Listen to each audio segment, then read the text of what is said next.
বৃন্দাবনে চলে গেছে।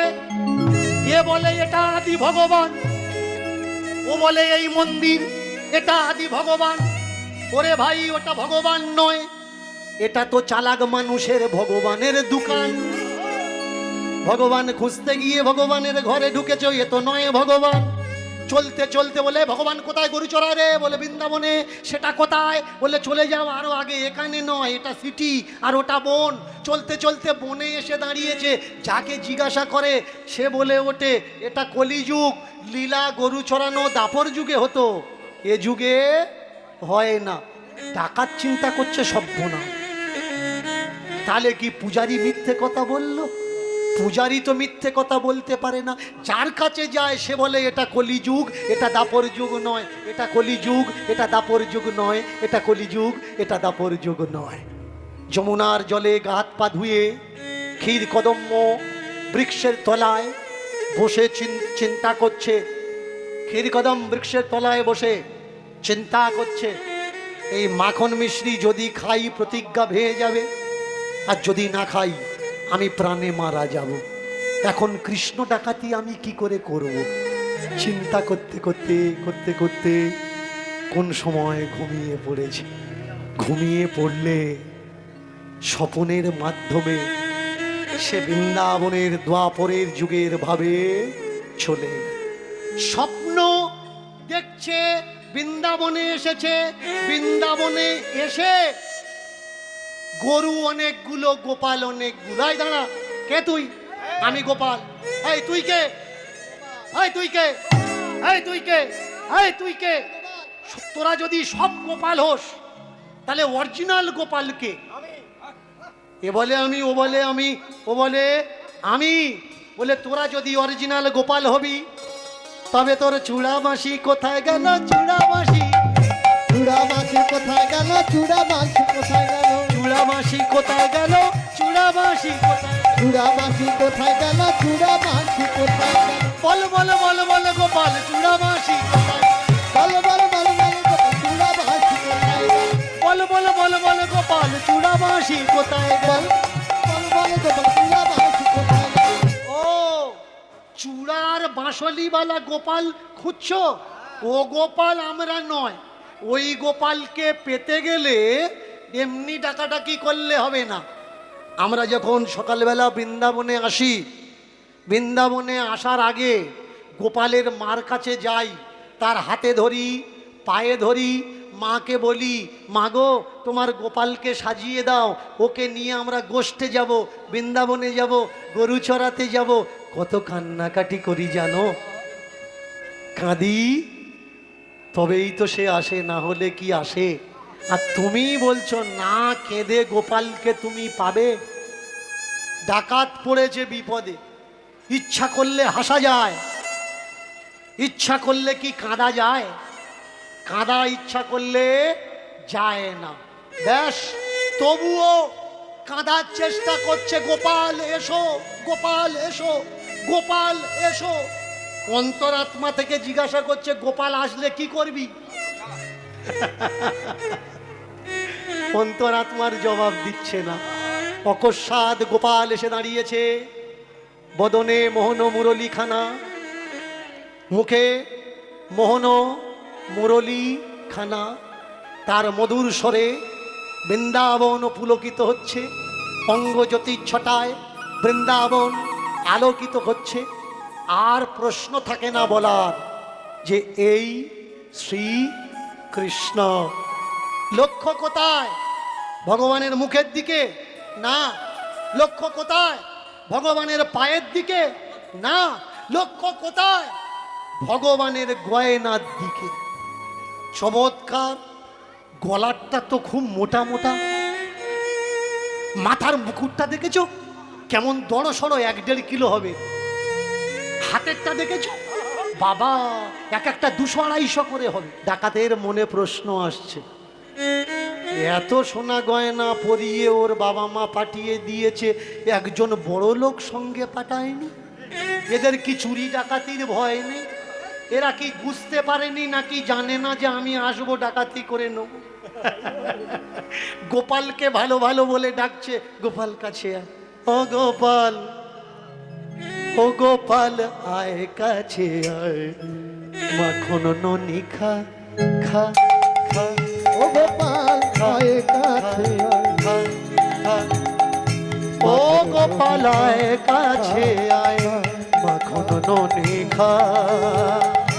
ও গোপাল আয় কাছে আয়, মাখন ননি খা। ও গোপাল, ও গোপাল, ও গোপাল, ও গোপাল আয় কাছে আয়, মাখন ননি খা।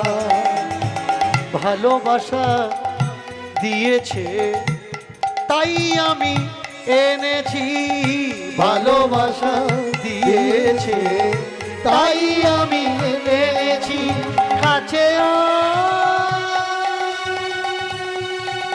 নিয়ে যা যা যা যা যা যা যা যা যা যা যা। ও গোপাল আয় কাছে আয়, মাখন ননি খা। ও গোপাল আয় কাছে আয়, মাখন ননি খা। ও গোপাল আয় কাছে আয়, মাখন ননি খা। ও গোপাল, ও গোপাল, ও গোপাল আয় খা। মায়েরা, হাঁস যদি পুকুরের মাঝখানে চলে যায়, যারা হাঁস পোষে তারা কি করে? গুঁড়ো গুলে ডাকে আয় আয় আয় আয়। খাবার দিতে হবে, লোভ দেখাতে হবে, তবে তো কাছে আসবে। গোপালকে দেখতে পেয়ে ডাকাত চিন্তা করছে এমনি ডাকলে তো আসবে না, যে আয় ডাকাতি করবো বললে আসবে। মাখন আর মিশ্রি দেখাচ্ছে, ও গোপাল খাবি আয়, খাবি আয়। গোপাল কি এত বাচ্চা ছেলে? গোপাল জানে না কেন মাখন দেখিয়ে আমার ডাকছে? ও জানে না যে গেলেই ধরবে, আর ধরে নিলে কাড়াকাড়ি শুরু হবে। আমরা ঠাকুর ঘর করি, করি না? ঠাকুর ঘর করে কিছু করি বা না করি, ঠাকুর ঘরের আগে একটা ঘন্টা ঝুলিয়ে দিই, ঢোকার সঙ্গে সঙ্গে কি করি? ঢং করে বাজিয়ে দিই। কেন বাজাই? অনেকে বলে ঠাকুর ঘরে ঢুকতে গেলে যদি ঘন্টা থাকে ঘন্টা বাজাও, ঘন্টা যদি না থাকে তালি মারো। কারণ ঠাকুর ঘরের মন্দিরের ভিতরে ভগবান কি পরিস্থিতিতে আছে তুমি তো জানো না। বাজিয়ে তুমি নক করে দাও, আমি ঢুকছি। আরে ভগবান কি তোর বাড়ির ছেলে যে তুই আসছিস কি যাচ্ছিস সে জানে না? সে ত্রিকালজ্ঞ, ভূত ভবিষ্যৎ বর্তমান সব জানে। কারোর ইচ্ছায় কেউ কি ভগবানের কাছে যায়? ভগবান ইচ্ছা করলে তবে তুমি ভগবানের কাছে যেতে পারবে, না হলে তুমি ভগবানের কাছে যেতে পারবে না। তাকিয়ে দেখুন এই জ্ঞান, এই তত্ত্ব আমরা পাচ্ছি কোত্থেকে? এই তত্ত্বের দেবী, তথ্যের দেবী, শব্দের দেবী, বিদ্যার দেবী নাম কি? সরস্বতী। দুটো প্রশ্ন দিয়েছিলাম, একটা প্রশ্নের উত্তর দিয়েছি। দোষ আমি আমার ঘাড়ে রাখি না, পরে বলবেন যে বাবা আরটা বললে না চলে গেলে। সরস্বতীর মায়ের নাম কি? উত্তর বলবো তো? মন দিয়ে শোনো। সরস্বতীকে যিনি জন্ম দিয়েছে তার নাম পিতামহ ব্রহ্মা। সরস্বতীর কোনো মা নেই। দীনকৃষ্ণ ঠাকুর এত বোকা, বলে দেবে মার নাম বলো, তুমি বলবে আর আমি টাকা দিয়ে চলে যাব। বাবার থেকে জন্ম হয়েছে, মা ওর ছিল না। এবার বলো সরস্বতীকে জন্ম দিয়েছে যে তার নাম কি বললাম? পিতামহ ব্রহ্মা। সরস্বতীর বরের নাম কি? পিতামহ ব্রহ্মা। পিতামহ ব্রহ্মা। যে জন্ম দিয়েছে সে আবার বিয়ে করেছে। এই ব্রহ্মা আর সরস্বতীর ঔরসে যে ছেলের জন্ম হয়েছে নাম জানেন তার কি? মনো। আর তার থেকে যারা এসছে তার নাম কি? মানুষ। এবার বুঝতে পাচ্ছেন আমাদের জন্মের ঠিকানা খাতায় কলমে কোথায় পৌঁছে দিয়েছে? এ কারা লিখেছে? যারা ধর্মকে বড় করবে তারা লিখেছে, নাকি ধর্মকে যারা নোংরা করতে চায় তারা লিখেছে? বলুন তো। এই গল্পটা যতদিন আমাদের ধর্মগ্রন্থের ভিতরে থাকবে পিতামহ ব্রহ্মার গায়ে কলঙ্ক লাগবে না, মা সরস্বতীর গায়ে কলঙ্ক লাগবে না।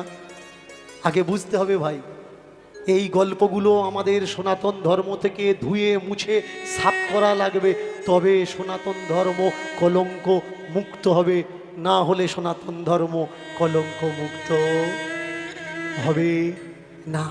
এরা কারা যারা এই সব বই লিখলো, দেবী দেবতাদের নামে কলঙ্ক দিল? আপনি সরস্বতী পূজা করছেন, মা সরস্বতী আপনার শিক্ষার অধিকার দেয় না। মনুস্মৃতি পড়ে নেবেন গৌতম সংহিতা। গৌতমকে ইন্দ্রের গুরু গৌতম ঋষি, যার স্ত্রীর নাম অহল্যা, এই গৌতম একটা বই লিখেছে গৌতম স্মৃতি বা গৌতম সংহিতা। ব্যাস স্মৃতি বা ব্যাস নীতি ব্যাসদেব লিখেছে। এই ব্যাসদেবকে, যিনি পরাশর ঋষির ছেলে, যাদের জন্ম কথা সবার সামনে বলা যায় না, ঘৃণিত আর অপমানযুক্ত সেই ব্যাস নীতি, সেই পরাশর স্মৃতি, সেই মনুস্মৃতি পড়ে দেখে নেবেন। সেখানে লেখা আছে শিক্ষার অধিকার ব্রাহ্মণ আর ক্ষত্রিয়ের, বাকি আর কারণ নয়। তাহলে আপনারা যারা আজকের স্কুল কলেজে গিয়ে শিক্ষিত হচ্ছেন, এই পাওয়ার, এই ক্ষমতা কে দিয়েছে? কোনো দেবতা, কোনো ধর্মগুরু, নাকি কোনো সরস্বতী? না, যারা আপনাদের কাছে শিক্ষা তুলে দিয়েছে তার নাম সাবিত্রী, মা সাবিত্রীবাই ফুলে, যার ছবি তো দূরের কথা, যার নামও আপনি জানেন না। মা ফাতেমা শিক্ষার জন্যে গায়ে মানুষ থুতু দিয়েছে, তারপরেও সমাজে তারা শিক্ষা দিয়েছে। আজকের যে আপনার হাতে কলম, আপনি যে লেখাপড়া শিখে আধিকারিক পদে বসছেন, এই অধিকার আপনার কে দিয়েছে? কোনো ধর্মগুরু না। ধর্ম তো আপনার ঠাকুর ঘরে ওঠার অধিকার দেয় না, ঠাকুরকে ছোঁয়ার অধিকার দেয় না। তাহলে চাকরির অধিকার কিভাবে পেলেন? পড়াশোনার অধিকার কিভাবে পেলেন? এই অধিকার আপনাকে দিয়েছে বাবা সাহেব আম্বেদকর। উনি যদি না আসতেন, গলায় থুতু ফেলার জন্যে ভাঁড় আর কোমরে ঝাঁটা বেঁধে এই 3 বর্ণের বাড়ির আগে আপনার দাসত্ব করা লাগতো। যারা দাসত্ব মুক্ত করেছে, যারা আসলে জাতির ভগবান, তাদের আমরা চিনি না। আর যারা আমাদের অধিকার দেয় না, অধিকার ছিনিয়ে নিয়েছে যে ধর্মগ্রন্থ, সেই ধর্মগ্রন্থ আমরা মাথায় করে ঘুরি, এটা আমার, এটা আমার, এটা আমার। বলুন তো, ধর্মগ্রন্থ যে কাপড় দিয়ে বেঁধে রাখা হয়, সেই কাপড়ের কালার কি? বাবারা বলবেন, মায়েরা বলতে পারবে না। ধর্মগ্রন্থ যে কাপড় দিয়ে বেঁধে রাখা হয়, কাপড়ের কালার কি? লাল। ধান চাষ করেছেন, বীজ দিয়েছেন, ওখানে যে কাপড়টা পুঁতে দেওয়া হয়, সংকেতটা দেওয়া হয়, তার কালার কি? লাল। মানে এখানে যে সেও ঢুকতে পারবে না, এতে বীজ দেওয়া আছে। ধর্মগ্রন্থে লাল কাপড় দিয়ে বেঁধে রেখেছে, তার মানে ওর ভেতরে ফেরিডন মারা। ঢুকেছ তো প্রেম সে। জয় গৌর হরিবল হরিবল। আমি ছেড়ে দিচ্ছি, তোরাও ছেড়ে দিচ্ছি। বাহ! সত্য কোনটা, মিথ্যে কোনটা, আগে জানা লাগবে ভাই। ধর্মটা কার? কে তুমি? কে বা তুমি? কোথায় তুমি ছিলে? কি কারণে মনুষ্য শরীর নিয়ে এই জগতে এলে? মরার পরে যাবে কোথায়? কখনো কি ভেবে দেখেছো? তোমার দিন ঘনিয়ে আসছে, কাগজ কলমে কি কখনো হিসেব করেছো? আগম নিগম তত্ত্ব যেজন মানুষ জানে এই সমাজে ব্রহ্মজ্ঞানী, তাকে এক বাক্যে সবাই মানে। তাকিয়ে দেখুন, এই ডাকাত ভগবানের সাক্ষাৎ পেয়ে কাছে ডাকছে ভালোবাসা দিয়ে। ভগবান মন্ত্রেতে বশ হয় না, ভগবান ঐশ্বর্য মাধুর্যে বশ হয় না, প্রসাদে বশ হয় না। বশ হয় কিসে? বশ হয় একমাত্র ভালো বাসাতে। এই যে মিষ্টি মিষ্টি করে ডাকছে, কাছে এসেছে, মাখন মিষ্টিটা তুলে দিয়ে শক্ত করে হাতখানা ধরেছে, ধরে বললে, এই খোকা, গামছা খুলে দিচ্ছি, মালপত্তর খোল। বাস, গামছা খুলে দিয়েছে। ভগবান বললে, দেরি করা লাগবে না, বুঝতে পেরেছি, গহনাগাটি খুলে নিবি তো? বাস, গহনাগাটি এক এক করে খুলে দিচ্ছে। বুঝতে পারছো অবস্থা? খুলে দিয়ে ভগবান নিজে হাতে পোটলা করে মাথায় তুলে দিয়েছে, দিয়ে বললে, গয়না দরকার তো, যাও গয়না নিয়ে চলে যাও। ডাকাত গোবর্ধন মাথায় গয়না তুলে গায়ের দিকে তাকিয়ে দেখে যেগুলো দিয়েছিলে খুলে এই পোটলার ভিতরে আছে, কিন্তু আবার নতুন করে গহনা ভগবানের গায়ে নতুন করে সেজেছে। পোটলা দিয়ে চিন্তা করছে, হ্যাঁ গো দিয়েছো নাকি ম্যাজিক দেখিয়ে নিজে পরে নিয়েছো আর খালি পোটলা আমার মাথায় দিয়েছো? বলে বিশ্বাস না হলে খুলে দেখ, আমি নিজে হাতে খুলে বোঝা বানিয়ে দিয়েছি। ডাকাত বলে উঠলে যত খুলবো ভগবান বললে আবার গয়না চলে আসবে, বললে যদি মুকুট খুলে নি বললে আবার মুকুট চলে আসবে, হার খুলে নি আবার হার আসবে, নপুর খুলে নি বললে আবার নপুর চলে আসবে। বললে তাই যদি হয় তাহলে গয়না নিয়ে কি করব? খুলে নিলে সেখানে আবার যদি হয় যাতে গয়না চাষ হচ্ছে সেই জিনিসটা নেব। প্রেম সে তাই গৌর হরিবল হরিবল। সেই জিনিসটা আমি নেব। ভগবান বললে দেখ, যে যত্র ভজাম্যহম, যে আমাকে যেমন ভাবে ভজে, যে আমার কাছে যা চায় আমি তার কাছে তাই তুলে দিই। গয়না চেয়েছিলিস গয়না দিলাম, এবার আমাকে চাচ্ছিস, আমি যদি আমাকে তোর কাছে তুলে দিই আমাকে তুই রাখতে পারবি তো? ভগবানের স্পর্শে ডাকাতের চৈতন্য হয়ে গেল। পোটলা ফেলে দিয়ে বললে রাখতে পারবো মানে? বললে কোথায় রাখবি, মন্দিরে? বললে না গো, বুকে করে রাখবো তোমাকে, মন্দিরে করে রাখবো না। মন্দিরে যদি রাখি ওই মন্দির তো দুদিন বাদে ভেঙে যাবে, ঝড়ে উড়ে যাবে, পড়ে যাবে, বর্ষার জল ঢুকবে। আমি তোমার বুকে করে রাখবো, যতদিন আমি না ভাঙবো, আমি না জ্বলে পুড়ে ছাই হয়ে যাব, ততদিন পর্যন্ত তোমার গায়ে কেউ আঁচ লাগাতে পারবে না।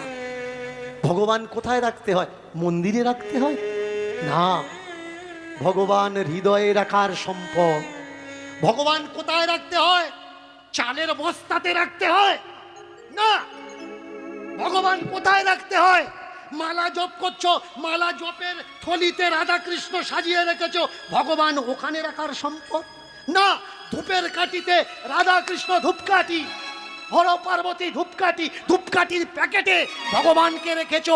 ধূপকাঠি আছে, ধূপকাঠির বাক্সটার যত্ন হচ্ছে, যখন ধূপকাঠিটা ফুরিয়ে যাবে প্যাকেটটা চলে যাবে তো ডাস্টবিনে। শুধু প্যাকেট গেল না, প্যাকেটের সঙ্গে সঙ্গে ভগবানের ছবিটাও চলে গেল। কিন্তু ভগবানের ছবি আমরা যদি ওখানে না রেখে আমরা এখানে রাখি, তাহলে কি আর কেউ কখনো ভগবানের অপমান করতে পারে? পারে না। ভগবান উপলব্ধির বস্তু হয়, ভগবান অনুভবের সম্পদ হয়। কে ভগবান? তুমি যাকে ভগবান বলে খুঁজছো সে ভগবান নয়, তুমি নিজে ভগবান। তোমার পরিচয় এতদিন তোমার কাছে অজানা হয়ে রয়। এই জগতের মঙ্গল করবে কে? ভগবান করবে। দুঃখের মুখে খুশি তুলে দেবে কে? ভগবান তুলে দেবে। অভুক্তের মুখে খাবার তুলে দেবে কে? ভগবান তুলে দেবে। আকাশ থেকে ভগবান আসবে না, কোনো মানুষ তুলে দেবে। কোনো মানুষ মানে কে? আর কেউ হবে কেন? ওই কাজটা তোমার করার দরকার। এই জগতের ভালো করবে যারা মনে করছে আরেকজন করবে, এই জগতের ভালো হবে না। এই জগতের ভালো করতে গেলে আমার করার দরকার, আমাকে আগে এগিয়ে আসা লাগবে। আর তুমি কে? তুমি ভগবান। সত্য থেকে ত্রেতা, ত্রেতা থেকে দাপর, দাপর থেকে কলি, সবাই ভগবান খুঁজছে কিন্তু পাচ্ছে না। কেন পাচ্ছে না? আমরা যদি আমাকে খুঁজি কখনো কি পাবো না। ভগবানকে আমি তার প্রতিবিম্ব, প্রতিচ্ছবি, আমি তাতে, সে আমাতে। তাই ভগবান অন্বেষণের সম্পদ না। তুমি কেন এখানে এসেছো, তুমি কেন জন্মেছো, এই খোঁজ তুমি নাও। যেদিন তুমি জানতে পারবে সেদিন তুমি ভগবান হয়ে যাবে। সেদিন কারোর মনে দুঃখ দেবে না, কারোর মনে কষ্ট দেবে না, কারোর মনে ব্যথা দেবে না, কারোর মনে যন্ত্রণা দেবে না। যদি তোমার কেউ ব্যথা দেয় তুমি তাকে বলবে, ভাই ব্যথা দেওয়ার জন্য এই মানব জন্ম নয়, সব একসঙ্গে আয় ভাই। আমরা একসঙ্গে হাত তুলি আর বলি, এসো ভাই। মায়েরা, পরবর্তী দল আসছে, আর যতক্ষণ না আসছে তাদের এই আসার সময়টুকু একটু করজোড় করে আমরা একটা ভজন একটা আরাধনা একসঙ্গে গেয়ে নেব। একটু হাত তুলে এসো ভাই, নাম গাই মধুনা হরিনা।